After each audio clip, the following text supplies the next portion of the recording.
За Дорнод аймагт үйл ажиллагаа явуулж байгаа Нутгийн Төс компани Дорнод өндөг дээрээ ирээд байна. За сайн байцгаана уу. Өнөөдөр манай одоо үйл ажиллагаатай бас ирж танилцж байгаа та нартай талархъя. Манайх одоо Дорнод аймагта 2014 оноос өнөөдөр хүртэл үйл ажиллагаагаа өргөжинд төлөөд бас орон нутгийнхаа хэрэглэгчид эрүүл сайхан хүмүүсийг нийлүүлж байгаа өглөө бүр үүрнээсээ танаа гэрт өгөөтэй.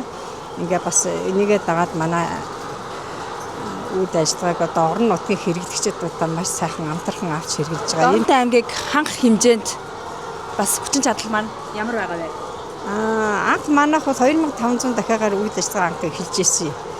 Тэрнийгээ бодох юм бол өнөөдөр бас нэг үйл ажиллагааныхаа нэг 15-аас 20% нь бол хангачаад явж байна. Одоо бошоо дараагийн төлөвлөгөө нэг 50% хангачнаа гэсэн зорилго тавиад явж байна. Одоо 25-26 онд бол бид хэд бас нэг бараг 2 дахин нэмэгдүүлээд 50% аймаг орныхоо хүмүүст бас нэг шинэ үндэгийг хангана гэсэн зорилготой. Тэр зорилтыг бол бараг биелүүлчих байхаа. Ийм үү?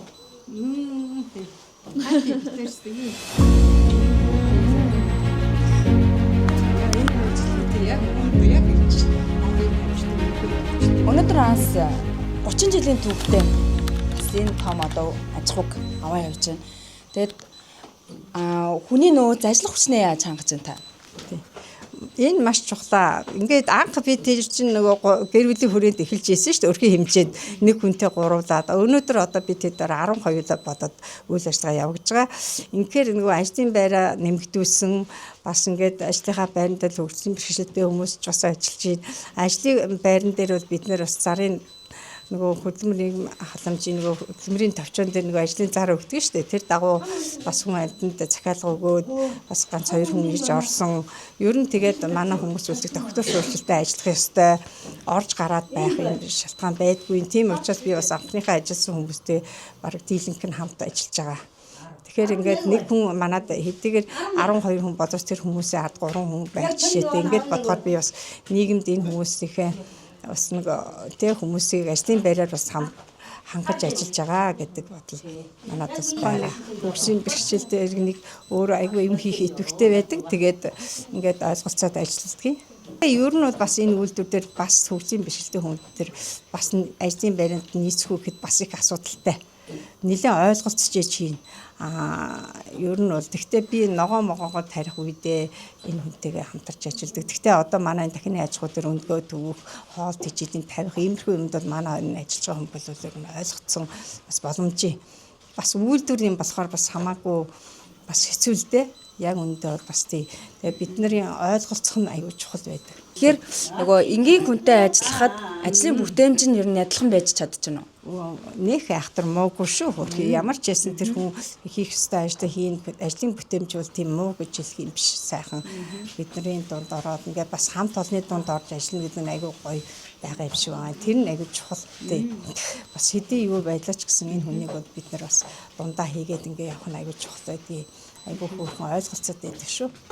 Дахианы энэ салбар руу орё гэж юу яаж хэлсэн бэ? Анхны таны санаа.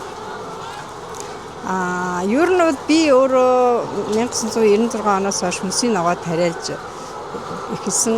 Ер нь бол би өөрөө 83 оноос одоо өнөөдрийг хүртэл анх одоо худалдааны салбарт ажлын гаргаагаа эхэлсэн байдгийг.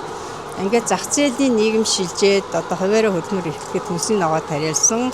Өөрөө миний мэргэжил бас агротехникч ингээд өөрийнхөө мэргэжлийн дагуу хүмүүсийнхээ ногоог тариалаад өрхийн хэмжээнд нэг хэдэн дэгдэхээ байжуулаад ингээд өөрийнхөө өрхийн хэмжээнд бас амжиргаагаа залгуулад ингээд байдаг байсан.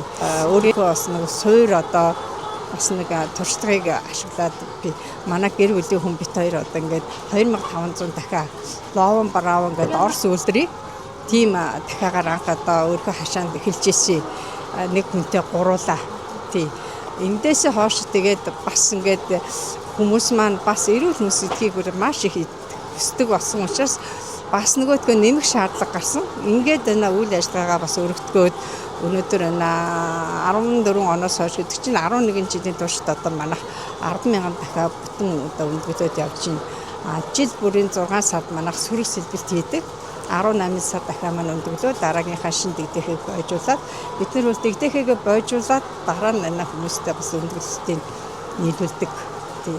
Анх манайх бол лоон браван гэдэг үйлдвэрээр эхэлж ирсэн. Одоо бол дандаа байна Америкийн байна Хайландер гэдэг үйлдвэрийн дахиад өндөглөж эхэлсэн. Дахиад манайх бол одоо хоногт бол одоо нэг 9500 дахиад бол яг өндөглөж байгаа гэдэг тооцоогоор явагдаж байгаа. Тий. Ер нь дэгдэхийг бол бид нэр байна 120 хоног бойжуулдгийг. 120 хоноод дэгдэхээ одоо 110 хоногтойгоос за 100 хоногтойгоос эхлээд ер нь өндөглөлтөнд бэлтгэгддэг. Тэгээд 120 хоногтойгоос эхлээд бол ихний өндөг баг ер нь гарна шүү. Тий. Тэгээд 18 сар өндөглөдөг.